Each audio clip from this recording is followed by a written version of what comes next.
Hello friends, welcome to Montrose Anglers, a second edition of On The Vise. Well, I'm really excited about today. Got a great friend and a great fly fisherman and a great fly tire for you. And just so everybody knows, today is going to be like every Saturday. We're going to have a feature tire. He's going to tie, I think today's tire is going to tie 3 patterns, maybe 4. Depending on how much time we have, and we're going to have a brief Q&A in between each pattern, and at the end, at the conclusion, we'll have a Q&A. So again, if you're watching us out there on YouTube, please comment, please subscribe, and if you got a friend that you think would enjoy this, pass it along. So with that, I'd just like to introduce today's tire. Like I said earlier, great friend, great fly fisherman, great fly tire, and his name is Jordan Horan, and Jordan comes from the big state of Michigan. He's a Sparty fan, correct? I think, and Jordan has been a friend of the shop for quite some time, and has got some things in store for you that I know you're going to learn. And I really don't know of anybody, and I probably got people in the crowd that would attest to this, that spends more time and more R&D on his streamers than Jordan. So, and that they work. Trust me, they work. So with that, Jordan. All right, I'm Jordan Horan. I've been tying for about 24 years. I grew up in Michigan, started tying when I was 11. Bought my own fly tying kit with allowance, and then I actually tied flies before I started fly fishing. I've been fly fishing for about 19 years or so, 20 years. Yeah, so the first pattern I'm going to do is called the G-Funk Stone. It's not my original pattern. I've changed a few things. This one's actually for Preston because he wanted to see how to tie it. Yeah. And I tie it in a size 8 to about a 16, various colors. I hooked a real good fish yesterday on the unk on a black, red, and blue chenilled G-Funk. So I start with a Firehole 718 hook and then a Firehole bead to match. I like to add color and not have it, I like things to stand out. And then we're going to throw some wire on it. I do like 10 wraps or so of a 015 wire. Just get that on there. And you're going to start your bead. It's not going to go far to the front of the hook, but you're going to bring it back about yay far, but we'll get that cinched down and tied in. And then we'll kind of show you that placement.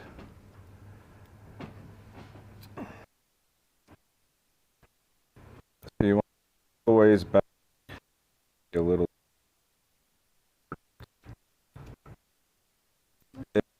about there. Yourself to put the hackle's going to go in front of you, and as well as get all that cinched down real well. We'll wrap over the thread. Some people add super glue at this point, some people not. I don't think you need it, and then it just gets sticky. Cinch all this down. And then just give yourself a nice base of thread. For the legs, I like the Sexy Floss. A normal black rubber leg will work just fine, but I like the little bit extra on the Sexy Floss, how it's got the little crinkle. And we'll get that tied in the back. I like to tie them a little long, and then you can always trim them. When you get that cinched down, if you give them a nice tug, stretch them a little bit, when you're tying that into the final location, you get that nice separation on the legs, and then you don't have to put any thread in between them or anything like that. For the rib on this one, I just use a vinyl. This one's actually a vinyl midge rib. You can use a little bit bigger. It doesn't really matter. This is just the brown that I had, and I'm tying a brown and copper one today. If you use the bigger one, sometimes you'll heat it up to straighten it out. The smaller stuff, we don't need to heat it and form it at all.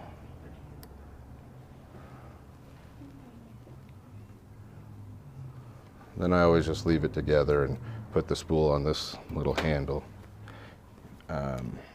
So we got our rib tied in, then we're going to take our chenille. I like to pull just a little bit off so you have a better tie-in point. So you just pull a little off like that, tie that in.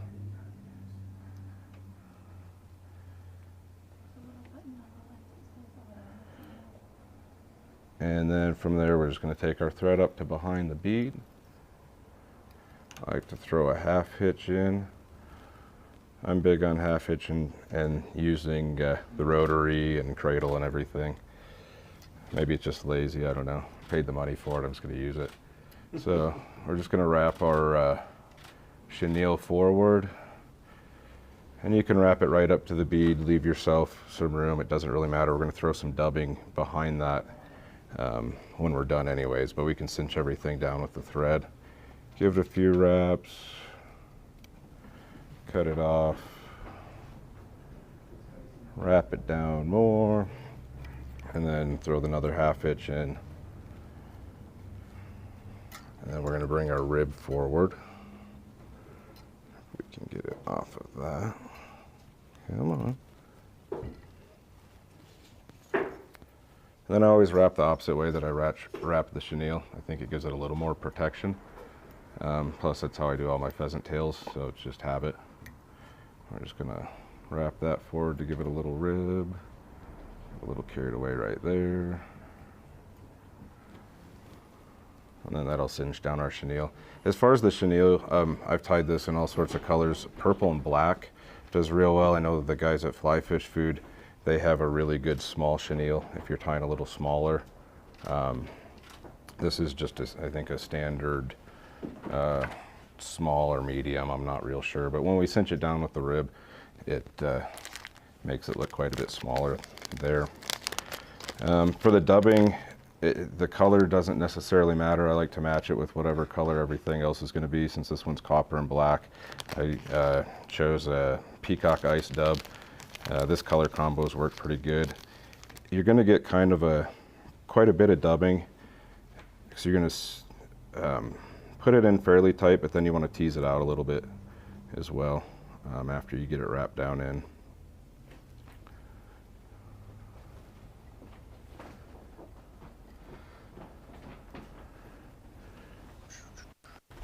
And then you can just use your Velcro or whatever and tease that out just a little bit, make it look a little buggier. And it'll do it on its own over time as well, but you tease that out, pull it back, it just gives it a little extra bugginess. And we're going to go to the front of the bead again. For the hackle, you can use either a saddle hackle. I like to use a CDL. I just like the look of it better. And it doesn't have to be a ton. Sparseness is kind of your friend, but I've tied them thicker and sparser, it just depends. So we're just going to kind of pull that back, get her tied in there, trim that off. And then I like to wet my fingers a little bit and try to fold this hackle back. It just wraps a little better, and you can kind of almost like you're rolling it between your fingers as you're trying to pinch it back. That way everything's going the same direction, and you can fix that with thread as well after it's wrapped in, but if you help yourself out to start, a little better. So just a few wraps there. Tighten that up. Oops. We'll get that tied off. It'll be kind of ugly for a minute.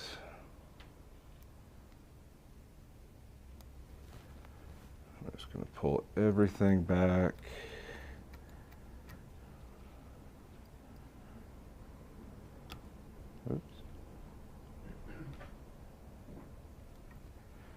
And then we just have the front legs.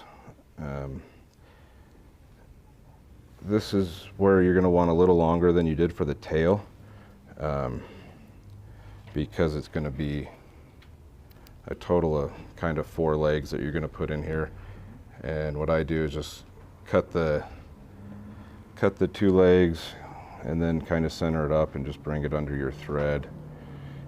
Give it a loose wrap down, and then again, like the tail, if you stretch them, you're going to get that natural separation from them, so you don't have to put anything in between them. And I like to just build that head a little bit, just make everything smooth. And then we'll just come through, throw a whip finish or a few half hitches, whatever you want.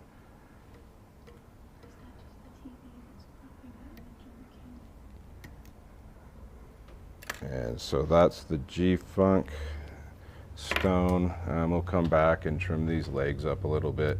They're a little wild right now for my liking, but again, it's whatever you guys, however big you want it. Some people I know like the really long legs. I like kind of a moderate myself.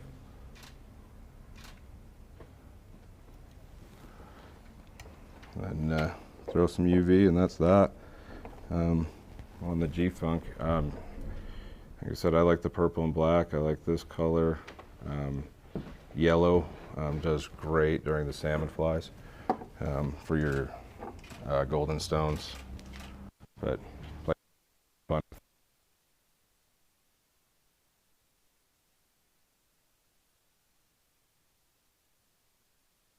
Catch fish. So yeah, that's the G-Funk stone. Quick, simple. I like it better than tying a rubber leg. It's easier for me. I hate tying rubber legs. They're effective, so I've gone to this, and it works very well. It gets down. You can weight it as much as you want. Throw bigger bead or more lead on it if you need anything like that. So that's that one. You guys want to see that? Or? Hey, any quick questions for Jordan on the G-Funk? I know I've seen that in the boat before. Where and when do you like to fish that? And I know you're kind of a secretive kind of guy. Never. I like to really anytime. Like I say, the yellow. Like when the salmon flies are out and golden stones, I'll fish it in yellow. The rest of the year, kind of like a brown. I like the purple in the winter. I don't really know why. It just seems fitting for whatever reason for me. But it works as a good anchor fly, first fly to get your rig down. A lot of weight, just buggy. And again, this one is a size 8, so it's kind of big, but I tie it down to like a 16. So you can play around with colors, sizes, weights, everything. You go smaller with the yellow? No, the yellow I tie big. You tie big? Yeah, I don't tie it for the yellow Sally. I tie it for the golden stone. Yeah. I would assume do you change colors on that bead depending on Yeah, yep. A lot of times with the yellow I use gold, or like an orange even. It just kind of depends. I don't know. I like color. I like bright color, and I just kind of look at it and whatever I feel at the moment. Like I do the rainbow with the purple and black, and then the peacock dubbing. It's out there, but it works, and I don't know. I just like it. Away with like a real dark bead up there that will kind of blend into the thorax. You could, but I like it to stand. I just like it to stand out. And then the dubbing, sometimes I'll go real bright also. Like sometimes on that I'll use like a pink ice dub instead of the peacock, or I'm sorry, the pheasant tail ice dub. But on that one, I just like the way the pheasant tail color looks, since there's a little copper in that chenille. So. Yeah. We thought we'd share a little local color with you folks out there watching us on YouTube with the sirens and stuff this morning. Hey, great job. I've seen the G-Funk bend the rod many times with this guy. So great fly. What you got for us next? The next is just going to be a double deceiver, and I normally tie it in orange and yellow. for the Gunnison. That's been one of my better producing streamers. I'm going to tie it in more of a rainbow today because there's one extra step to it. So for hooks, I use the Firehole 811s. I tie a lot on Firehole. They're good hooks. Joe Mathis is a good guy, and they're just cheap for what they are. They work. I don't get too crazy about brands or anything like that, but they've done well for me, and they're sharp, really sharp. Jordan, when you get a second, could you pull that and like pack out of your pocket and just leave it on your lap? Like the connection's not. Just make sure it's plugged in on you. Perfect. Is that good? Yeah. Okay. So on this, I'm just going to use a thicker thread. Thread color doesn't so much matter. I use a white. Bigger scissors. For the tail on this, I just use a whiting American saddle hackle. They seem to be really good. The feathers stand up and they look good in the water, which is the main thing that we're going for. This one isn't going to be enormous. I fish a lot down in Arkansas on the white, and this is not an Arkansas sized fly. At least that I'm going to tie today. So your feathers, you just kind of want to match. It doesn't have to be anything crazy or anal or anything like that. Just kind of close. I always just hold them up. I go about 1.5 times the rear hook shaft length, and then just kind of pull some fibers back to give you a good cutting point and tie-in point. And if there's a few fibers with it, doesn't really matter. A lot of guys will take pliers at this point if they're using, if they're tying a real big fly. They'll just take flat pliers and pinch the quill of the feather. They say it ties in a little bit better. I've played around with that, doing it, and it doesn't seem to make too big of a difference for me. And I can always seem to adjust it with the thread wraps underneath and over top, and just kind of get creative to put the feathers how I want. A lot of guys will tie them in one at a time. They think they go in better. I just tie them both in at the same time because I think on these smaller ones it just doesn't matter so much. And just like that, it lined up just fine. So I think all the other steps are unnecessary. Let's see. So for the body on this one is just going to be a UV polar chenille.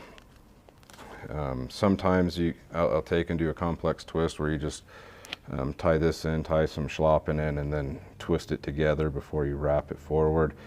On these, I like them a little sparser, especially like for here on the Gunnison, but it still adds a bunch of flash. They're a little sparser, and it just really effective at certain times. So again, we're gonna wrap that forward, and I like to kind of, as I'm wrapping, just work it back to keep all the fibers kind of in line. It gives it a little fuller look while still keeping it fairly sparse. And you can always brush it out too, comb it out. I don't quite have the haircut to have a good comb skills, so I just work it as I go.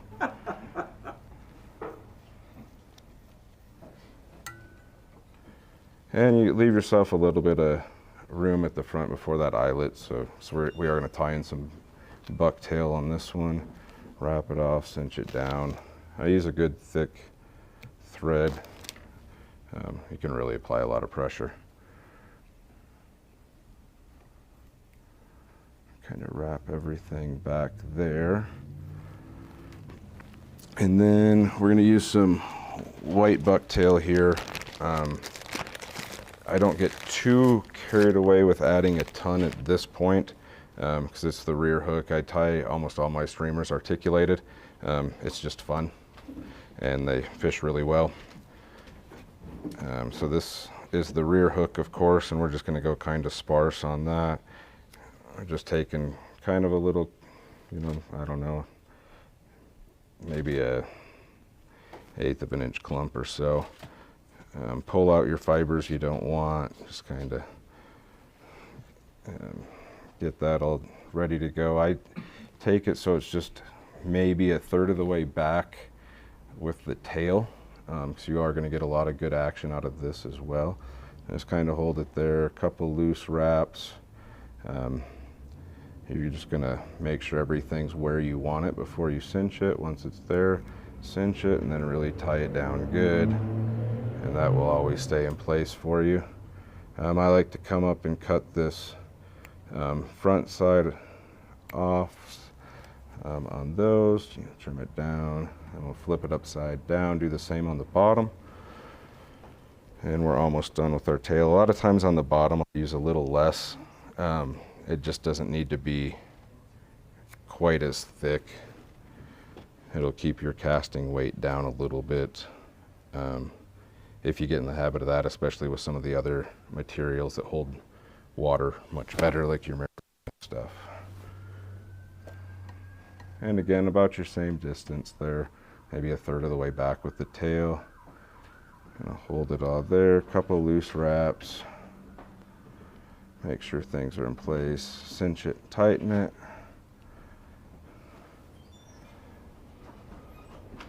Snip it off. Oops, and we missed one right there.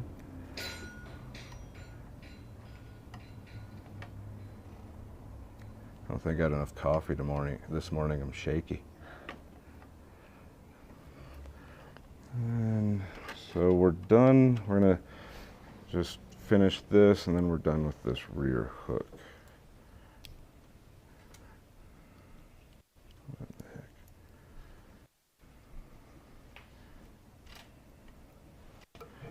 And this, I do use the midge-sized whip finisher.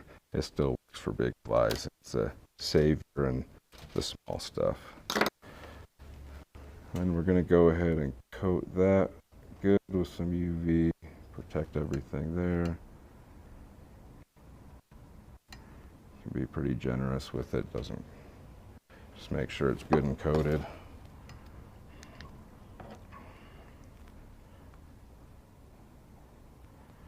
And then depending on how much you crowded the eye or not, because inevitably you're going to crowd the eye way more than you intended, which is fine, it's the rear hook, doesn't matter. But I always take my my little bodkin or needle and force it through the eye to make sure it's clear. So it's going to get good action there on that articulation joint. There we are. So for the articulation joint, I just use 50-pound mono, nothing special. I think this is, I don't even know what it is, Suffix leader material. It's nice and stiff. And then I just have a little pair of cutters to cut you off a few inches of that. That'll be what we're going to tie into the back of our front hook to make that articulation joint. So it was a size 4 on the rear, Firehole 1118. This is a, or I'm sorry, 811. This is a 811 size 2. You can tie it bigger, smaller, but this size seems to work pretty good for the Gunnison. And we're going to get our thread base on that.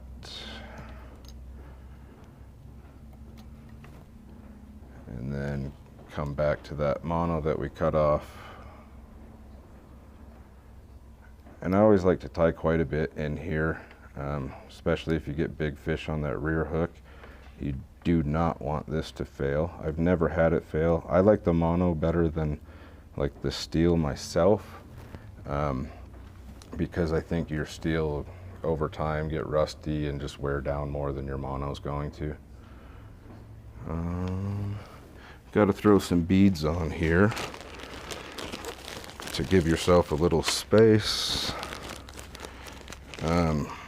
Nothing super fancy. I always, on my streamers, I found these skull beads super cheap on Amazon, and they make me kind of giggle, so I always put that, at least one of those on all my streamers. So there's the skull bead, if you can see that. And then I come back with just like a hairline 3D bead. On this one I'll use a gray or silver. There's red, orange, black, olive, whatever you want. This size I do 2 beads, seems to be about the right length and spacing between your flies there. So you'll just run that, put your beads on, thread it on, run your mono through your eyelet and wrap it back through. You don't want to cinch it down a ton, because if you don't want to kink that joint, it will eventually kink, obviously, when you're catching fish, but the less you can do it now, the more it lasts. And then you just try to line your mono up there so your rear hook's going to ride straight, which can be kind of a bugger sometimes. And then come back with some moderately tight wraps, and then you can tighten it up. This front tag end of that mono, I just come in and clip it off, put a real good base down, really put some tension on it to cinch that down really well. And then you can come make a few wraps further back also, and real good strong wraps. I always get that thread out of the way now, and then come through with your super glue. This is just a Loctite. I don't think it matters, whatever you like to use, but coat that really well. It's going to help that rear hook from ever pulling out. And then you got to kind of give that a couple minutes to dry. And then part of the reason I like the mono too is with this thicker thread, when you're making your real tight wraps, I feel like it kind of goes into it just a little bit, where your wire it's not going to, even though your wire's braided. I just think the mono works way better to connect things. I've never had any issues with that, and I've done all right with big streamers. I always come back then too and throw some more wraps over this glue. You can kind of control the glue a little bit with your thread. If it gets down on that bead, not a big deal. But some more good heavy wraps. As you can see, I'm even bending that hook, or flexing that hook pretty good. I would normally then probably change the music, check text messages, scroll through Facebook while it's drying, but we'll just play in the sticky glue and keep on keeping on, I think. So here I'm still going to stick with the white bucktail, both top and bottom. I like to throw just a little bit in to kind of take up, fill in this gap where we have that joint and the beads. I think the beads are a nice effect that it's going to, you know, depending, it's going to draw their attention, whatever, and maybe be a strike point if you change it up. Like if we put red or something bright, they might hit there versus, you know, wherever else. But I like to come through with a decent clump of bucktail, and you're not going to stretch it back crazy far, maybe to the first quarter of the hook or so is about as far as you want that to go. So we're just going to put that on, tie it down kind of loose, and then we'll tighten it up when it's in place. We have a little assistance here because our super glue is still pretty wet and it's gonna grab everything. But just trim that off real good, and then come back and tighten that down nice. Oop. And we slipped. I don't want that. There we go. You can splay that out however you want it, and the water will do whatever it wants with it when we get it in the water as well. Flip it over. You can do the same thing on the bottom. And again, it can be, I normally do a little less on the bottom than I do on the top. It's just the way I tie it. You know, there's no formula or anything, so and do what your little heart desires, which is the glorious thing about fly tying. You do whatever you want, right?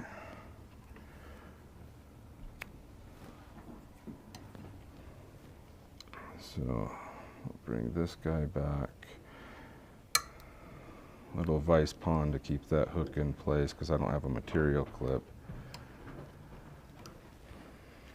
And then we're gonna come through with our polar chenille again.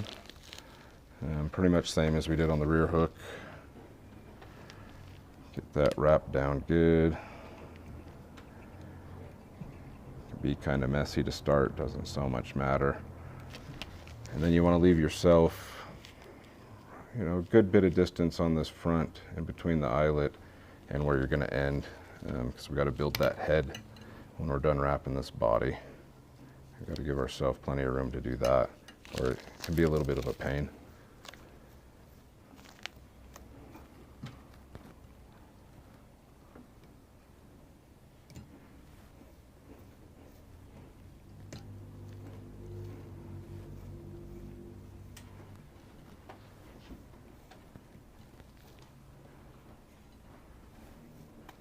Alright, so we get that body built.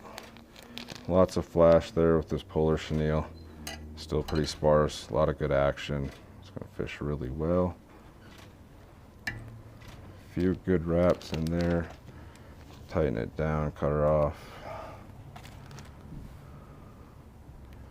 And you're just going to pull it back, make this somewhat neat so you can get ready to build that head.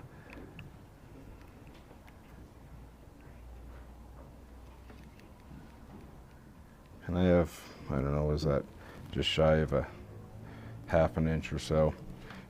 So on this one, we're going to do 2 colors because it'll be more rainbow. So this is where we're going to actually build in the color of the fly. And obviously we want, when it's finished, our olive, pink or red. I use a pink, and then white on bottom. So when you tie it in, we're going to do the reverse head, so we'll tie the tips of the bucktail in towards the front, wrap it all back. So if you are doing multiple colors, you have to plan accordingly. So you want your color, your top color, when you're finished, you want to tie in first. Otherwise you're going to be all sorts of backwards. So like I said, on this one I'm going to use olive, pink, and white. And our light olive we want to be on top, so we're going to tie that in first,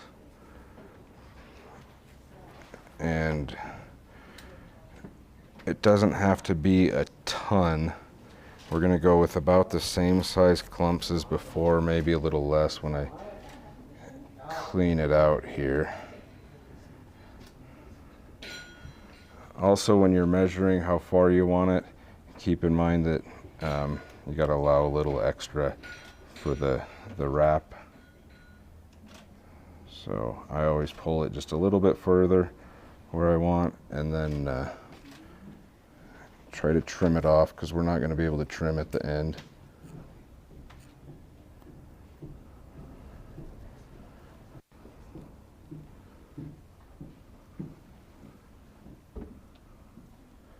Get that down. You're just going to take, and again, a few loose wraps. Your tips of the bucktail are going to be pointing forward. A few loose wraps, get that in there, cinch it down, cover all this back. You don't want to use a ton of thread. You also don't want a ton of bulk at this point. It'll make it easier for your head when you go to finish it. So now we're going to go to the pink, which will be that stripe kind of, you know, of a rainbow, if you will. And you're going to use quite a bit less bucktail on this as well. Measure that so it's somewhat similar in length. Does not have to be perfect.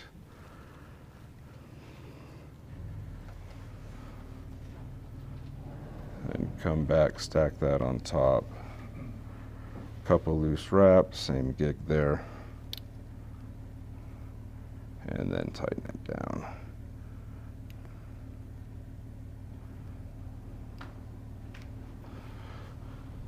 We'll flip it upside down, do the bottom, which is just going to be white.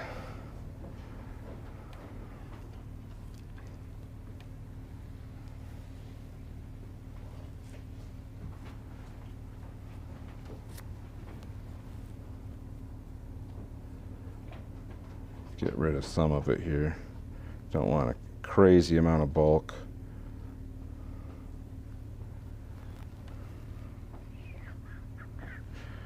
Roughly measure that so it's similar in length, trim it. We'll get it tied in.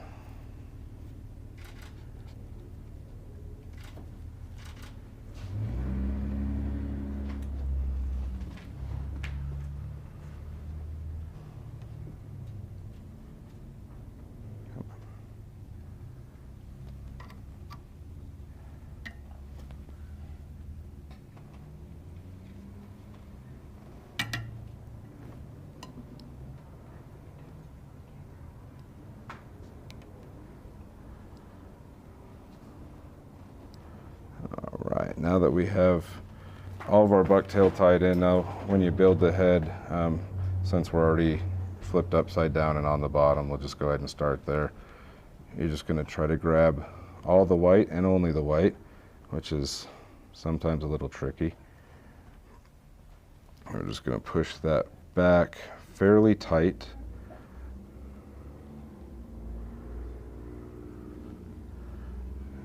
And then give it a nice tight wrap. If you don't tighten that down real well and you don't get yourself too far back, your thread's going to want to slip off to the front, cause you headaches and be a real pain in the butt. But we get that cinched real well, and then you're just going to flip it up right side up. All of this is going to come back. Try to clear your eyelet of your hook well, and we can always do some scissor work with stuff as we need. This is where if you get a little carried away with the amount of bucktail you used, it can be a little bit bigger pain. But we're going to bring that back about the same, couple wraps, tighten it down really good. And you're going to want to tie or apply a bunch of pressure. You're going to want to hold your head in place and not break your thread, because that's a really huge pain. Give it a few wraps there. We're going to come through and kind of trim up all these little tags up here, at least the ones that I see. We're okay. And then come through, whip finish it. Maybe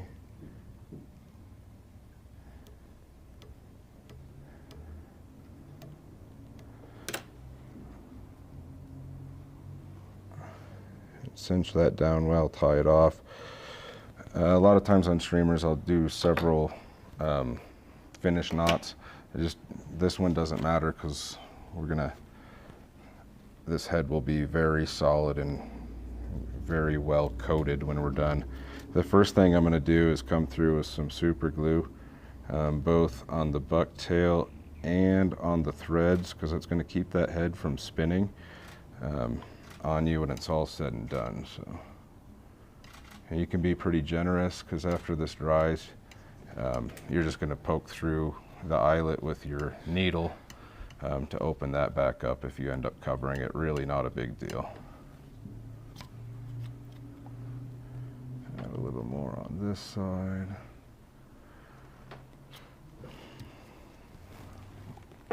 So you got that good and super glued. That's going to keep everything in place there, so your head's not, if you tie one of these, you'll see what I mean, how the head is taller than it is thicker, and it wants to rotate on that hook. Throwing the super glue on just helps lock everything in place, and it's going to keep our eyes on here in a minute when we put those on, or at least assist in keeping the eyes on. For eyes, I don't get too carried away with anything fancy. I got these on Amazon. They were pretty cheap, and I got like 1,000 of them. So whatever. Some of the other ones that are sold are pretty sweet. Just depends what you want. And again, I have options of red, green, and orange. I guess we'll go with a green on this, or yeah, we'll go with the green on this one, just because. So I like to pick it up with the needle, turn this sideways, try to get that stuck on there well. Try to keep your fingers out of the way, because that will come back up on your thumb or whatever finger you use to push down on it. Doesn't take too much. We're just going to get that eye set on there. The glue is going to help set it up. I don't know if you guys can see that. The glue is going to set up. There is sticky on the back of the eye, but we're going to come through with some UV stuff and build a really nice head on that before it's all said and done anyhow. We just want it to stay in place for the time being, and when we put the UV on, we don't want it to go anywhere. So it's not a huge deal. And I always put them somewhere around those wraps and then try to make sure they're about in line with each other, the eyes. I don't think it totally matters. It's just an aesthetic thing, and it depends how big of a perfectionist you want to be. Come on.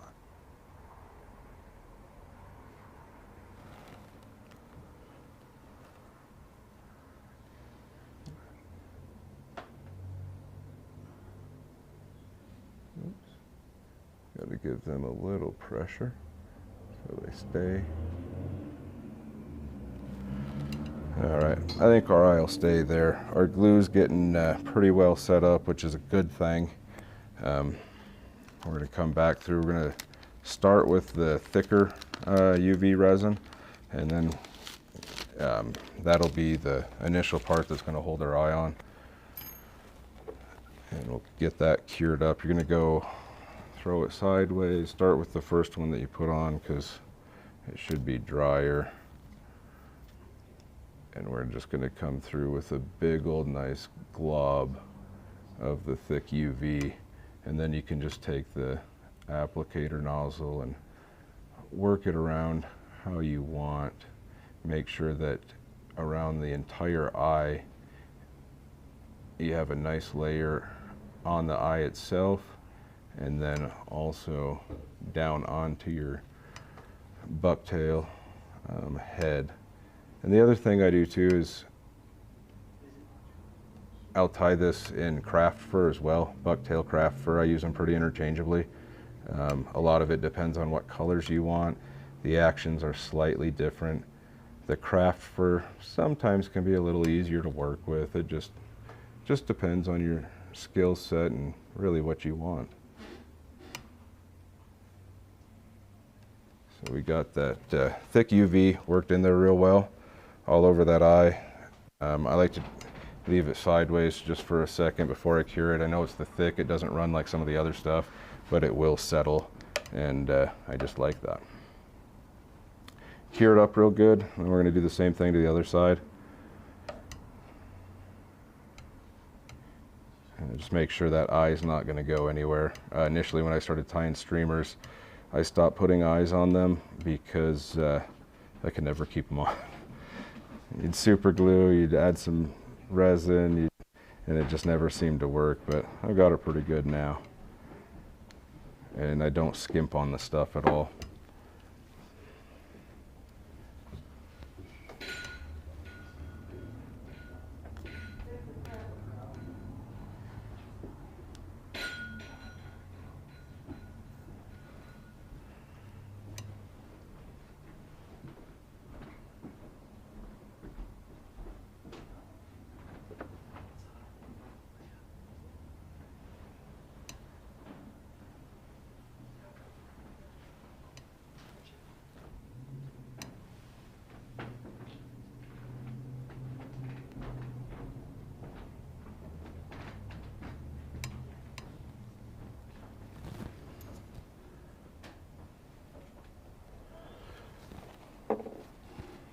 Alright, so we got this side done with the thicker UV. Cure that up good.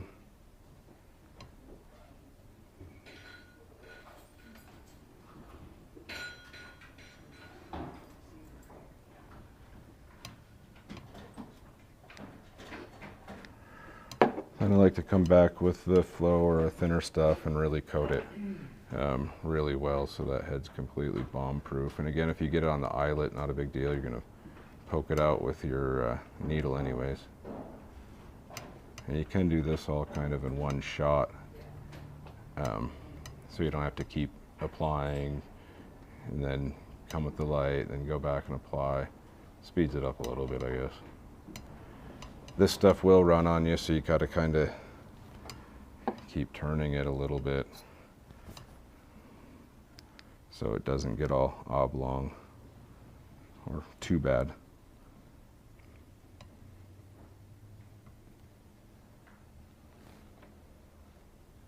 A little bit there.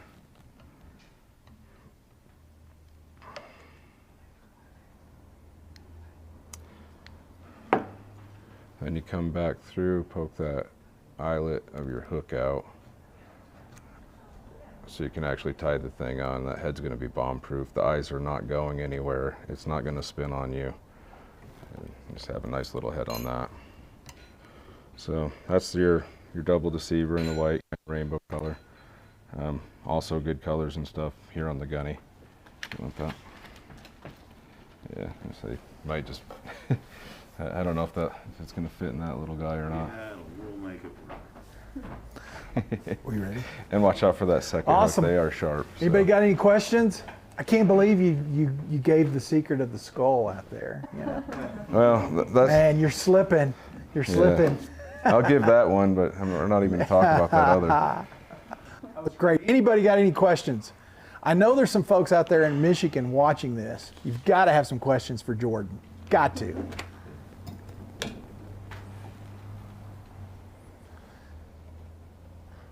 So, with using a size 4 hook for your front and a size 2 for the trailer, does that mean the slide is a size 3?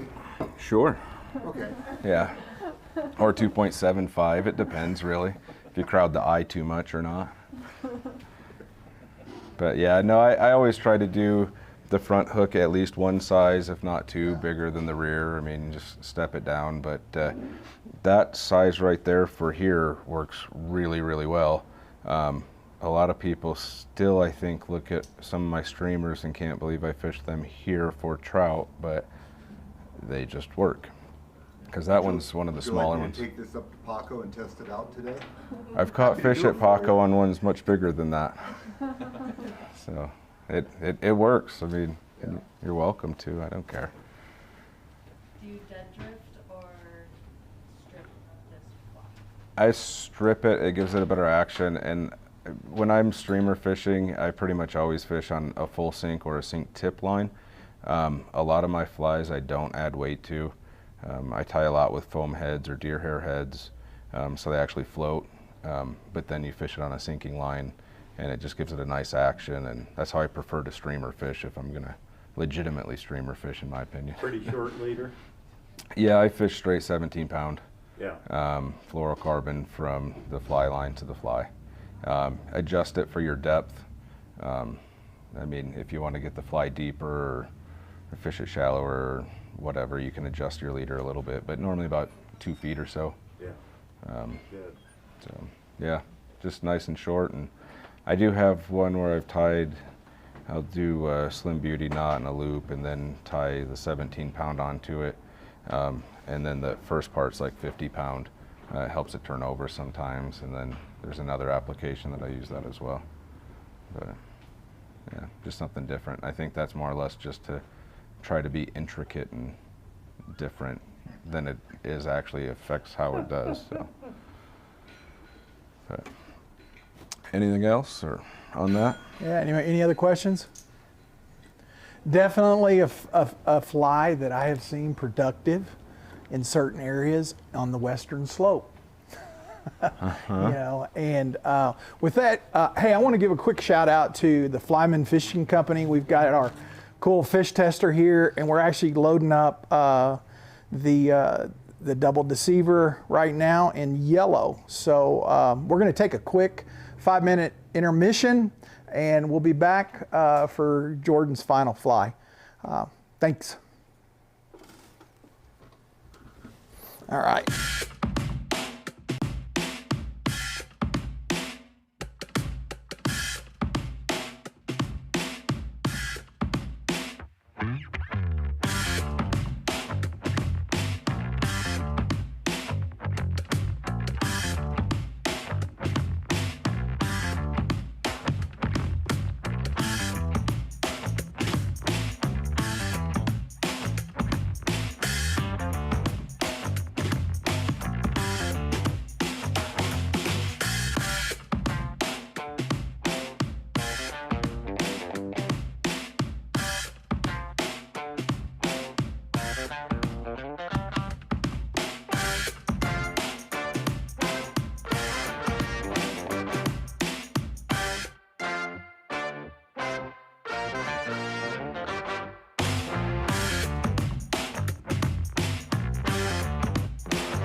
Ollie, Jordan, right? Are you ready to go, my friend? Yeah. All right, here we go, guys. Thanks for coming back. And hey, don't forget to give us some comments, give us some questions, learn everything you can. It's on you, Jordan. Okay, so this one we're going to do another articulated streamer. I actually call this one now the White Castle. Name for it. Has a slider head. I sent some pictures to my buddy Joe. I need a name for this really quick. Since it has a slider head and there were several that were white, he's like, how about the White Castle? And you can sell them in packs. Call it the Crave Case. So that's what we went with. But another articulated guy. It is going to have a little tiny bit of weight, not much. It's just the eyes. And we're going to play around a little bit with hook configuration. And this one, again, it's going to be similar to the last in some ways, and then you're also going to be able to interchange the bucktail and craft fur. We're going to do this one in craft fur just because I like the colors that I have better. And that's the only reason why. The rear hook on this is again a Firehole, and it is the 860, so it's got a wider gap. It's a little bit shorter. It's going to open it up a little bit, and our rear hook on this one is going to ride hook point down, and the front hook we're going to have that ride hook point up. So it's not 100% full slider, but it will help you with snags a little bit. On this for the tail, just again because of the color that I had, it's going to be a whiting, actually wet fly hackle, but it'll work just fine. You can use a saddle. But it just, no other reason the color works better for what I'm doing.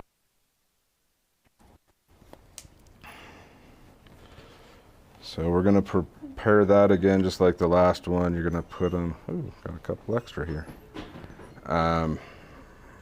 Flip them around so the insides are towards each other. And then we're going to measure that about 1.5 times the length of the hook shank. So maybe somewhere in there. 1 or 2, it doesn't matter. It kind of depends how big you want your fly. This one's going to be just the next size bigger, so the front hook's going to be that 811 again, which we tied that last one on. But it's going to be a size 1 instead of a size 2. And then the rear hook on here is a size 2 instead of a size 4. A little bit different style hook though. Get those facing the right way.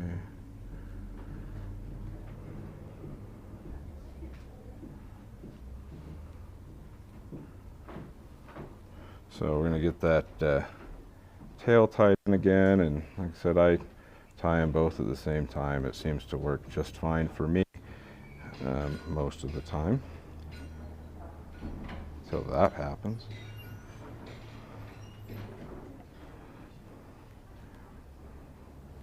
So you can just control that with some thread.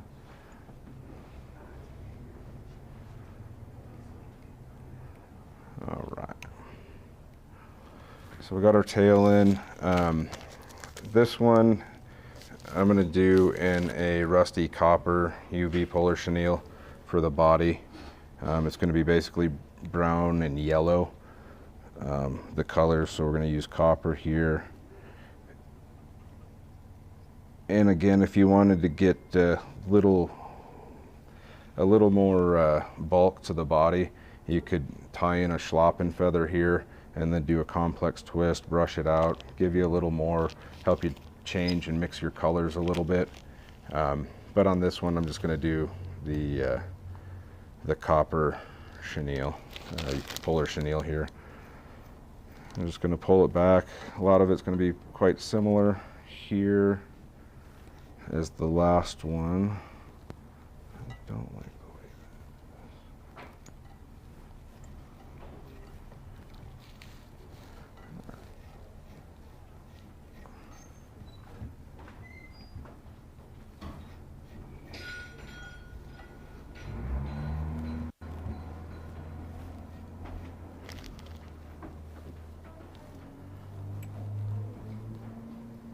we're just going to get that tied off.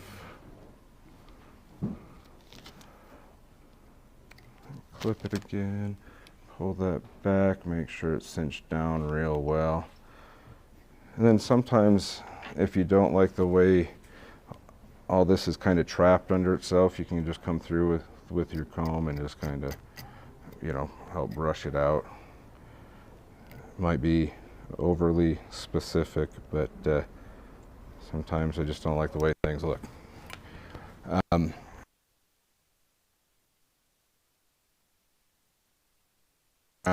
Our yellow will be on the bottom, and again, this is going to be craft fur instead of the bucktail. They seem to be equally as messy. But we're going to throw the brown on top, yellow on bottom. Doesn't have to be a ton. The one thing with craft fur is, even though it's completely synthetic, there is a under fur, if you will. So if you take your clump, when I'm over here, your clump, and then just kind of brush it out to get that short under fur. I don't know if you guys can see that, all that little short under fur that came out from it. It's good to just brush that out. It takes away the bulk, and that stuff does you no good at all. So just get rid of it.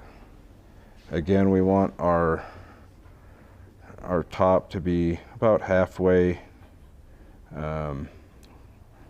back of the tail. And tie in similar. The nice thing about the bucktail is, or I'm sorry, the craft fur is like your tie-in points here. There's not near as much bulk as the bucktail. Oh, you cut that off. It's just much thinner. So we got that.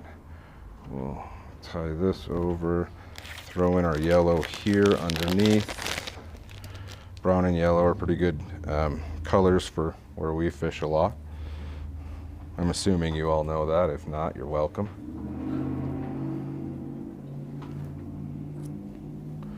And so we get our yellow, and again, you're just gonna kind of brush it out, get whatever under fur is there out. Get rid of that.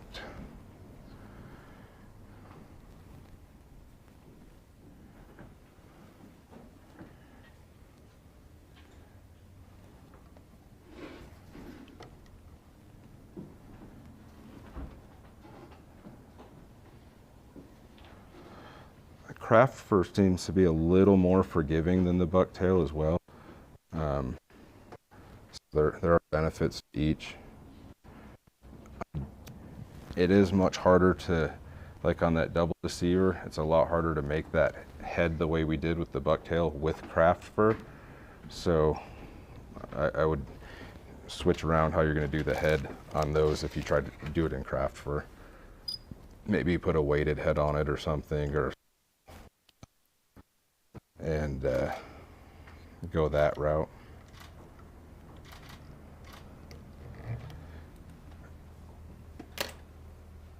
All right, so got our whip finished there. On this rear hook, I don't think it matters, but since everything else is colored, I don't want the white thread. I'm just gonna come through with some metallic Sharpies and paint and color that. I don't think you need to. It's just, I just don't like the white thread on this fly. And instead of changing it, I just color it. And as you can see, those hooks are really sharp. They make you bleed. Yeah, so they say they're stupid sharp, they mean it. Yeah, definitely be careful packing deer here for sure.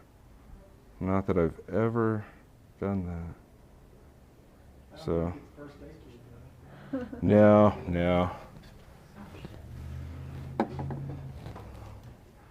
I don't think we'll talk to workers' comp either. So yeah, I got that colored up with the Sharpie, coated in UV. It's going to seal it in, lock it up well. So that's that rear hook. Gonna leave that. I just hang that there. We're gonna move on to the front hook, which again will be the size 1.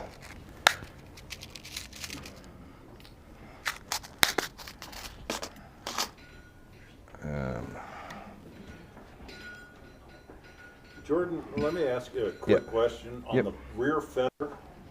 Yeah. The do you ever splay them out as opposed to together? I don't, and there's zero reason for that. Besides, when it's laying on my desk, I like the look of it better. Okay. I was going to say, So- because the action, I'm just wondering what it does to the action in the water.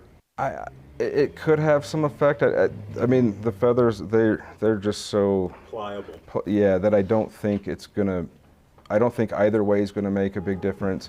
If they're not lined up correctly, it doesn't matter. As you're stripping that thing through, it's gonna, you know, all line up, and then when you stop, it's all gonna go to hell, and then it's gonna line up, and then it's gonna go crazy.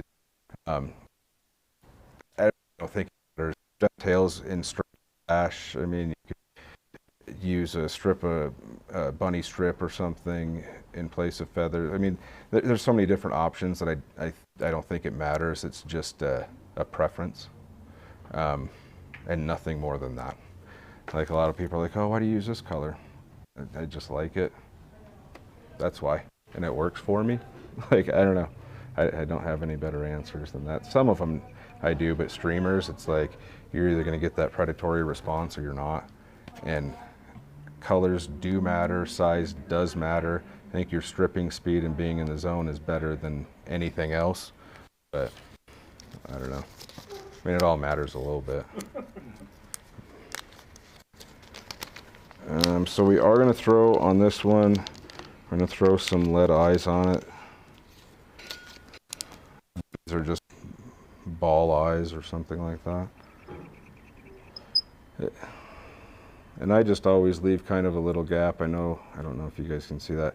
A lot of times people say you measure it like that and then spin it sideways, and that's where you want to place it. I go a little closer than that because for this specific one, I put it with only just a little bit of a gap there. So about like that, but then we're just gonna figure eight it. We're gonna wrap under and do all sorts of crazy crap to keep this thing from moving, to include super glue. So I always like to get it nice and tight there as it is, and then you're gonna come and twist it around because that helps tighten everything as well. Then I always come back and do a few more really tight wraps, and then like I said, we're still going to super glue it. So from there, you're going to bring your thread back. We're going to cut some more mono for our articulation joint, and again, it's, I don't know if you guys can see that, it's maybe 2 or 3 inches, 4 inches, I don't know. You don't want to short yourself, so you can always shorten it up, but you definitely want to give yourself enough so you have room for your beads to get your hook on and not be fighting it.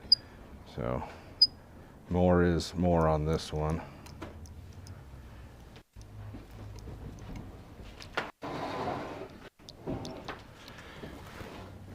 And another thing, like with when I tie the mono in, I always like to have it's thick enough that it's going to keep that bend. I like it to bend up.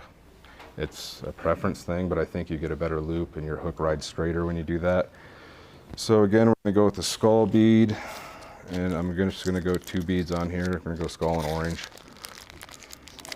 And it's 100% completely a preference thing on colors and size of beads that you use. Oops. Good save. And then we are going to offset our hooks here. So this front hook is going to ride hook point up. Our rear hook is going to ride hook point down. So you always have to keep that in mind when you're putting that on with your colors and such. And again, you're not going to pull it super tight. You want a nice little loop there, so this is going to flop around and give you the action that we're going for.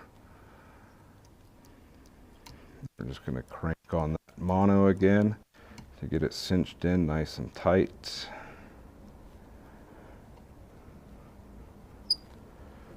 We are going to cut off that tag end.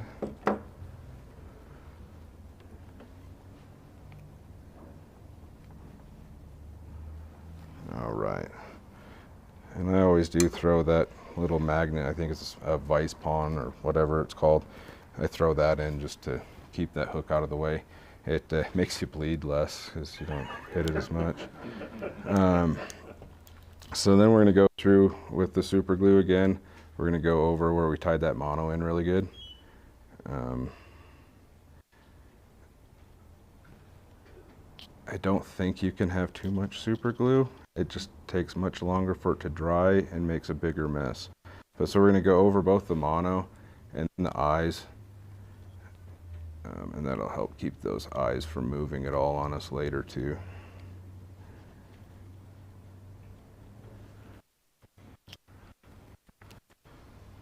I wish there was a way to speed that up, but there just doesn't. I haven't found it yet. UV lights don't work on it. Well, they've got blowing on it. Yeah. A little spray that'll dry. Oh, okay. Yeah, I always just throw more thread on it. That's what I do. More thread, more material. Within reason. Then I still like to come back on this rear part where this joints, and I like to cinch that down just a little bit. I always like that mono to start bending with the curve of the hook. Not too much, just a little bit. And again, that's a preference thing. I don't know that it actually serves a purpose. It might. I just like it that way, and I catch a fair number of fish on these, so I'll stick with it. Proof is in the pudding. Exactly. So we have that. Again, we're going to throw craft fur here first. And it is the two colors. So you'll want to just remember that this is now the bottom. So, but having the hook on helps. So we'll cut our clump of craft fur. We'll brush it out to get that under stuff gone.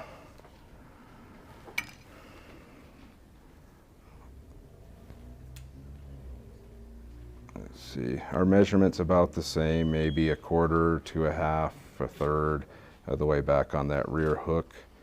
But we're just going to come here, throw it down there. Try to keep your fingers out of the glue, and we'll get that on. And of course, once we get this stuff all on there, it's going to keep that glue off our fingers, which really is our main goal at this step. The fuzziness here doesn't matter. It's all going to get wrapped over. They're big, ugly, they're messy, and we're just going to leave it like that for now. So flip it over. We're going to put our brown fur in. And this is a little bit thicker because it is the top of our fly. Brush that out once you get your clump cut. And then this is kind of always a tricky part too, is just how you split that, your hook and your vise, and I just kind of just force it down, and then you can use your comb and brush it out later. Or you can pull it back now, it doesn't really matter. It's just whatever makes it easier for you. I'll go ahead and roughly pull that back around it, like that.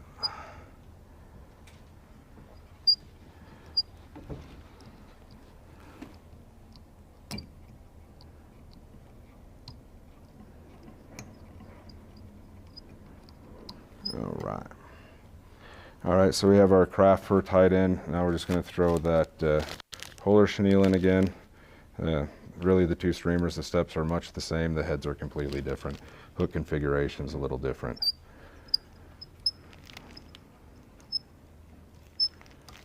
we're going to throw that there.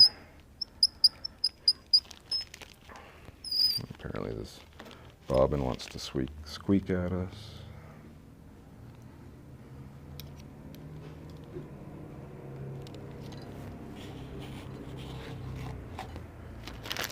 So we're just going to wrap that forward again.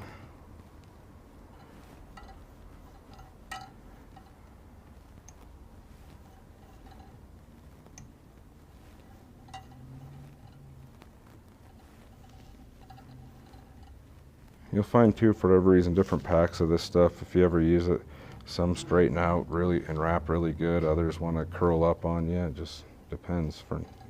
Doesn't seem to be any rhyme or reason.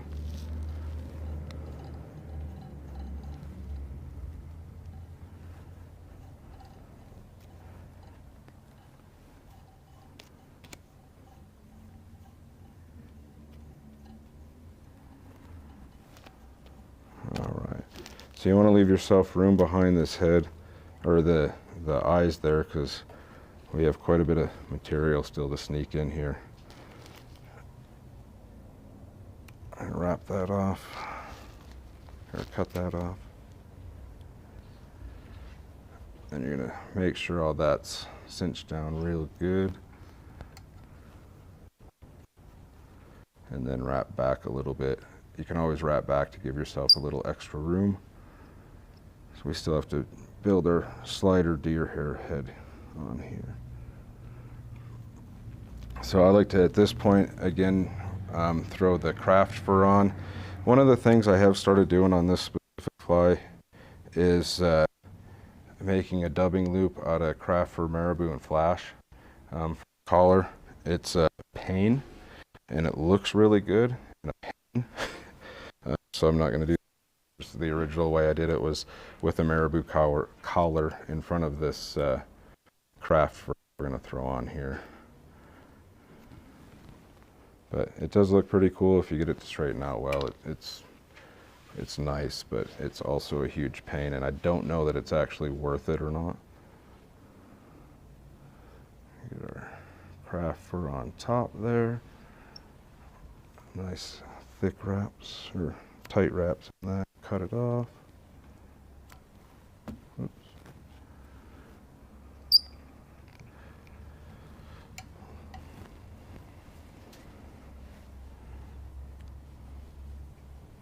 So you normally do the craft fur or the marabou? Which was that? I normally do a marabou, and I just wrap it in a collar.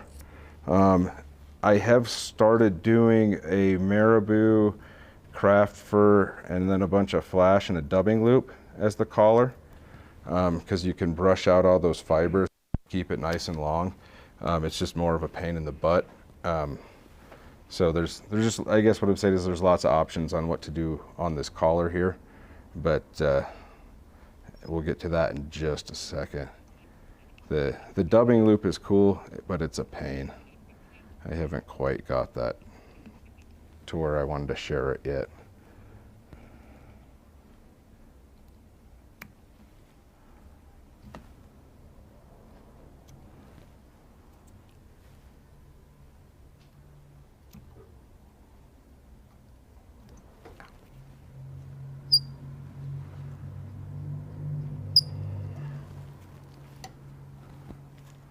So this would be where we could build that dubbing loop if we were going to. The original way I tied this was just with marabou as the collar, which still looks super buggy and flowy and awesome, and gives it a lot of different action. And this is just a barred brown and yellow marabou. We're going to tie it in kind of at the tip. There's nothing specific. I know they make palmering marabou. I don't believe this is it, but it works. We're just giving it a bunch of fluff and action and just good stuff. So kind of like we did on that hackle on the on that stone to start. All of this again, we're not going to try to fold it and keep it folded like that, but if we can, as you're wrapping it, just pull it back.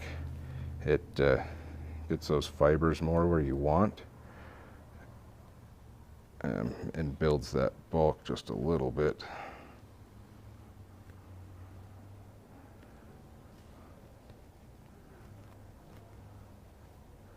And you're just going to kind of work that stuff around and out.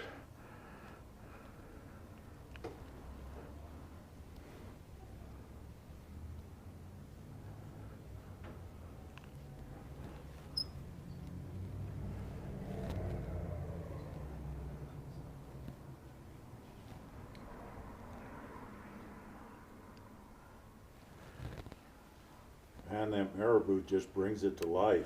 It does, and in the water, it's Oh, I guarantee. awesome. It's messy, it's a pain. You'll get it in your nose. Yeah, I It'll be know, everywhere. I know, but it's beautiful. But it's wonderful, wonderful stuff. So once we get that wrapped in, we're going to come back and make sure it's all kind of going in the right direction. Get rid of stuff we don't need. Kind of tease that out, work it out. Get ready to build that head. So yeah. But like I say, the marabou by itself, that's the original way I tied this thing, and it does really well. Yeah. The dubbing loop could be just unnecessary, but it's something I've been playing with. Probably gonna keep working on, but I don't, it's one of those, it's not there yet to show people because it's inconsistent. So we are gonna do deer hair here.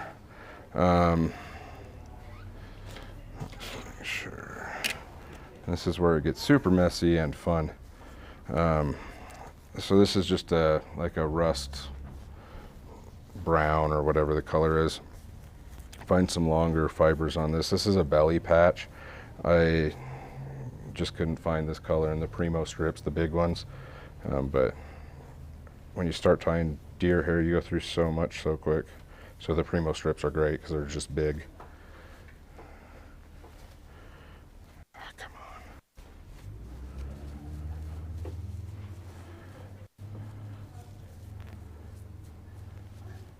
So you are going to get yourself a nice big clump. I found with this, more is more. So then you're going to brush it out real well. Make sure there's no under fur on there.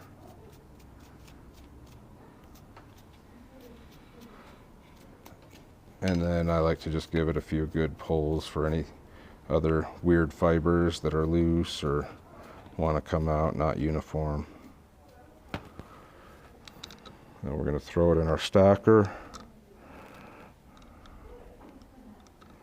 We'll inevitably lose some. And then you want to stack that really well. The table's much louder than mine. I'm going to pull that out. Clean it up a little bit with any other weird fibers that aren't the same length. And that just means you're going to pull them out, anything that's weird. Try to make it as uniform as possible so we get a nice collar on here. Don't plan any stacking flies after the kids have gone to bed. No, no. I don't have to worry about that, but yes. So we're going to pull all of this back. We're going to get our thread's already back far. The tips of this deer hair, we want to go about halfway down the point of this hook. It will help cover it up. I don't think it really matters, but you're going to kind of throw it in something like that. And you want to just pinch it to hold it in place, of course. A couple loose wraps over it just to hold it there. Then you want to kind of work it down and around so it's not just on top, because I don't necessarily want to spin it, but I also don't want to just stack it either. So we'll work it down. When you get it to where you want it there, you just pull tight and let it do its thing, which is just whole lots of goodness. We're gonna come one wrap there and then get in front of all of it, and it is going to be a mess. It's a temporary mess. It is. And we got to watch those rear hooks again. And then what I like to do, just to add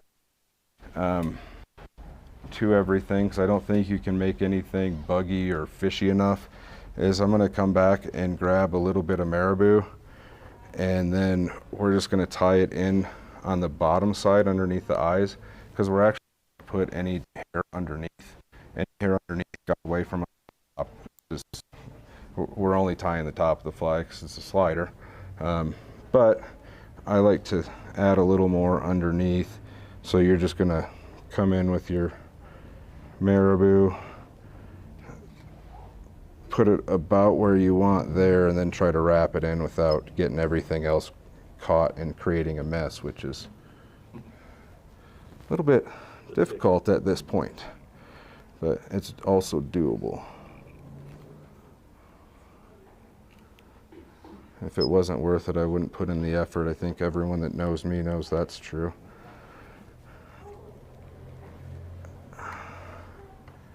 So there's that. We got our Marabou underneath there. We're going to cut it off, and that's just going to add us just a little more here since we, towards the front of the fly. So we got 2 more clumps of hair to tie in here. I'm not super phenomenal amazing at deer hair. I've gotten okay with it, but getting better. But we're going to go ahead and take yellow here because I like to throw a 2-tone in there. I think it really does make a difference. And this clump will be a little smaller than our first clumps, but still pretty substantial. Maybe think like a pencil width or something like that. And same gig here, cut it off. Then we're going to clean it up, brush out that under hair, and kind of pick through it, make sure there's no any weird fibers.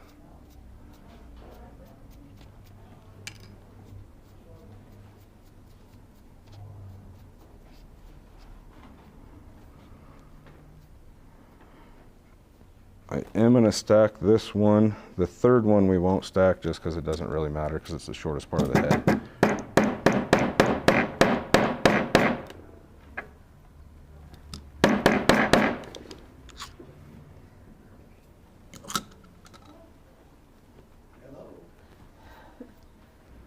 You didn't want that tying desk, did you, Nola? No. All good.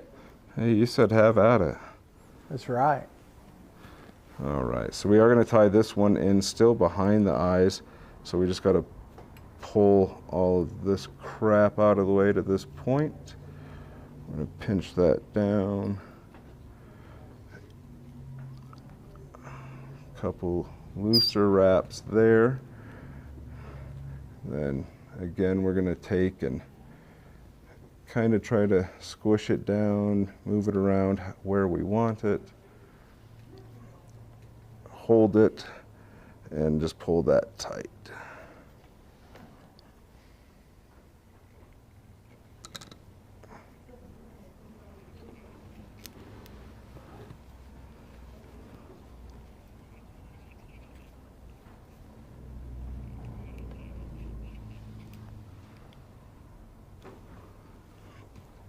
All right, and then just you get in front of that clump of hair, and then we're going to tie this last clump right in here, and it'll be a pretty good sized clump again.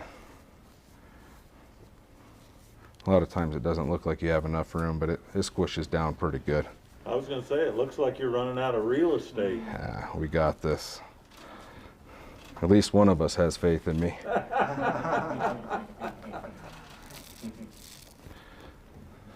And it might be you guys, I'm not sure. This one we aren't going to stack, there's just really need.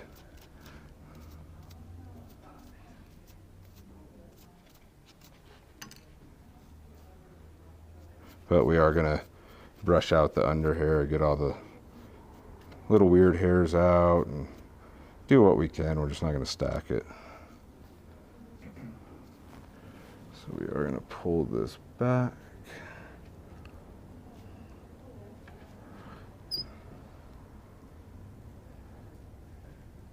This one we're not so concerned with making it go around or spreading it out because it's just a small area. I do like to put this finger, my middle finger here, if you can see that, on the the point of the eyelet or the front of it, so it doesn't slide off. But you're going to pull that tight and just push everything back. keep tension on this.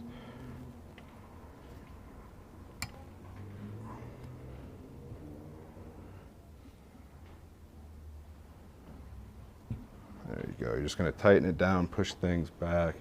See, we've got a little craft for in there, not the end of the world. And then we're going to throw a half hitch in the front of this to keep all that hair back and to clear our eyelet out, so we have room to tie that on when we actually go to fish it. And I always start with one half hitch, then throw a double, several doubles, because we're not going to whip finish this one. We will add UV to protect the threads and keep them tight.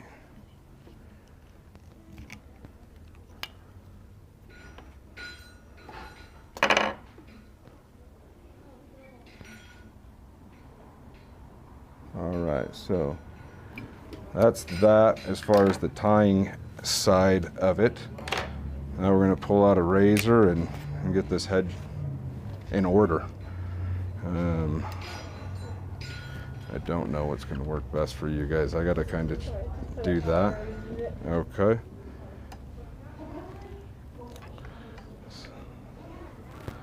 So, and I like to do everything a little bit different than everyone else. So I do kind of a very square-ish head on here. Or, I don't like to round it on this specific fly. It's just kind of my thing. I don't really have a reason why, but again, it works for me, so whatever.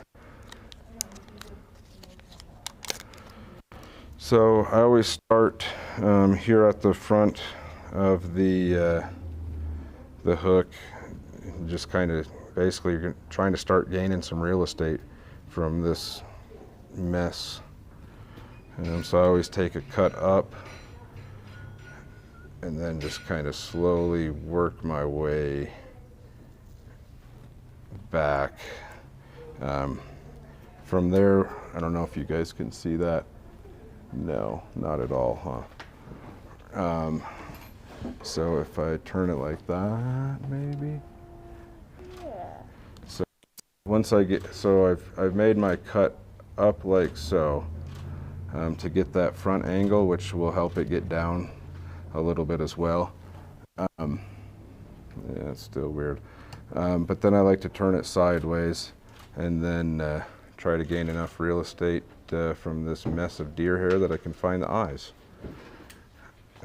Once I find the eyes, then cut straight back and try to start uncovering some sort of shape of a head the way I would like it.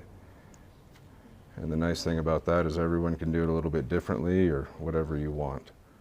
Doesn't quite matter. There's really no right or wrong way. Once you get the deer hair packed nice and tight and a nice sharp razor, you can just go have some fun with it.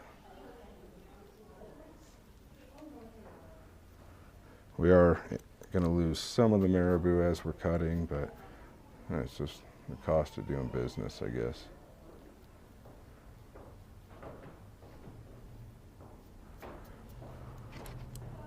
Then I like to try to cut back to that initial collar and then leave that, and the collar is the tips of that first clump of hair that we tied in.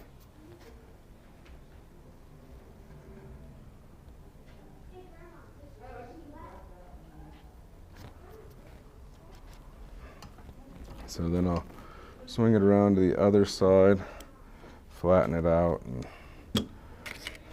get this side. Again, first point of business would be to gain enough real estate to see the eyes.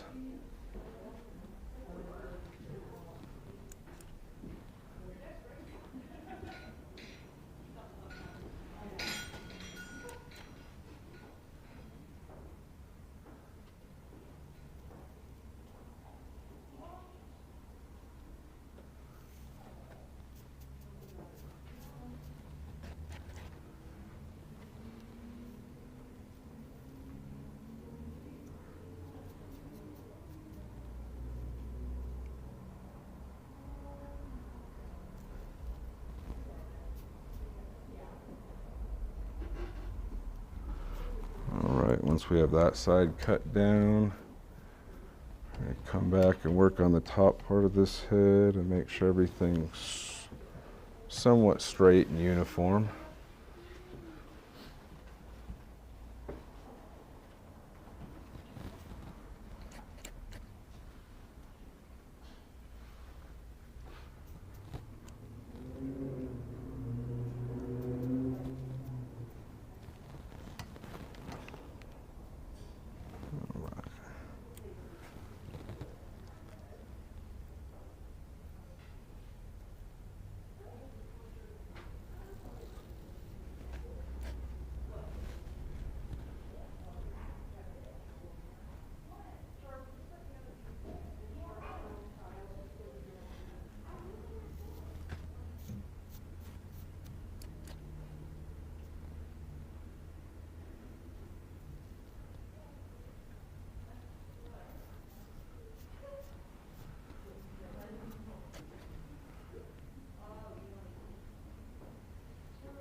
And this, I do know that this is one of those things where eventually you just got to walk away from it, because you're going to end up cutting this, cutting that, cutting this, and then you've cut way too much, but trying to get one strand, you're going to screw up the whole thing. I mean, at least that's the word on the street.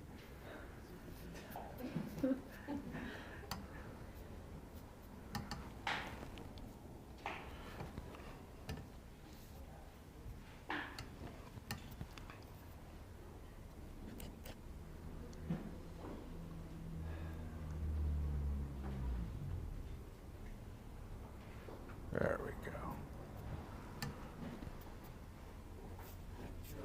Yeah, and like I said, I like kind of a boxy, weird head on that, on this specific fly, but should ride really oh, up there I can see when I got to get rid of that. You're welcome. Yeah, thank you. Is this a case of do as I say, not as I do? Yeah. Okay. Well, and again, it's really, you know, I mean, I don't know, are we tied flies that catch fishermen or catch fish? And you don't have to be too crazy specific with the deer hair catch fish. You know, once you get a little better at it and you start getting a little more judgy on yourself, I guess. But then I always like to just pull that back and come through and do a hefty amount of UV in here to just cinch everything down, or you know, to hold everything nice and tight. We'll cure that up.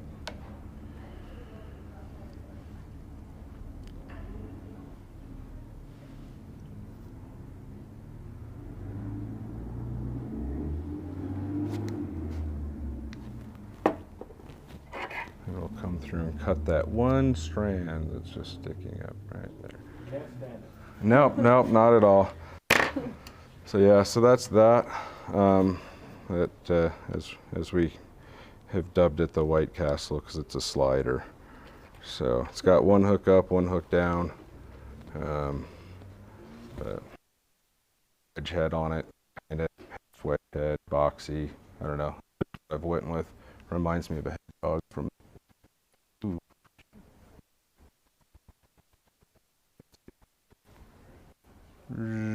From that way.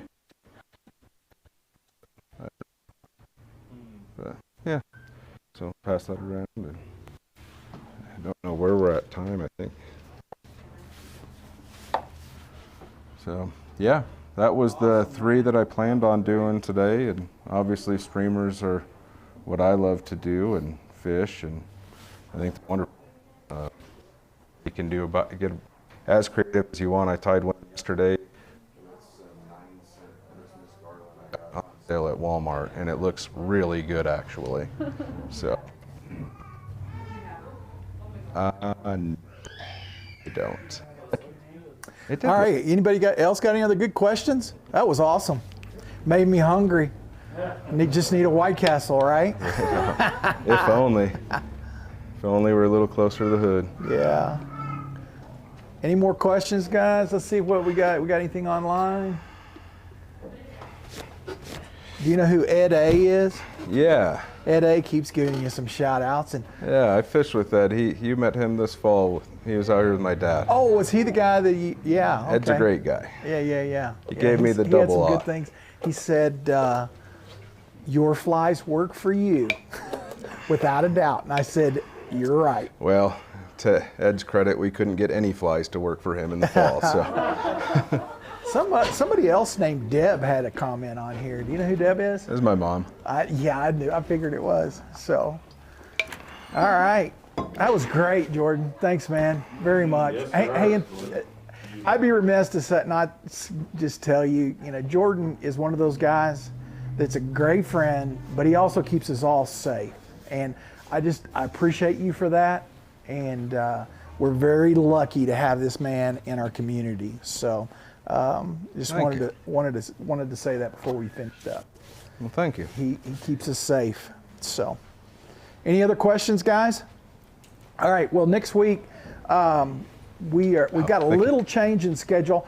We had talked about having Joel Evans next week, and then I had some issues that came up, and most importantly, that I'm going to see my grandchildren. So in Atlanta, and Joel had some other obligations. He's not health-wise. He's great. We're all great, thankfully, and he's here with us today. And I do want to give a plug for Joel and our Fly Tying 101 class, which starts the second week in February. So we've got a few spots left. So get down here and sign up for that. And with that, we will be back January 30th with Bill Francos. Bill's with us this morning too, and it's going to be a fun morning, just like this morning. So, hey, hit the subscribe button so you get notifications of our future shows. And hey, thank you guys. Thank you very much. Hope this meets a need for you and this community. Thank you for doing it. You bet. No doubt. Yep.